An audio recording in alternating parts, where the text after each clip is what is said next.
আলমবাজার মঠ।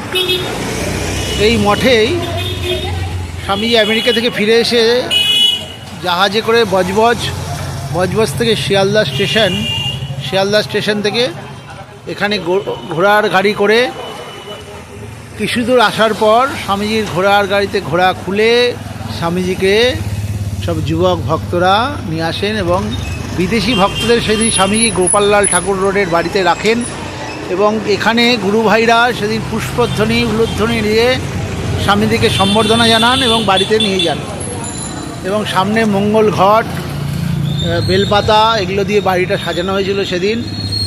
আজকে এতদিন এটা বিবেকানন্দ আর সত্যনন্দ মঠ এই অনুষ্ঠানটা করতো, এবারই প্রথম রামকৃষ্ণ মঠ মিশন এই অনুষ্ঠান করছে। এই পূর্ণভূমিতে দাঁড়িয়ে আছি আমি। জয় মা।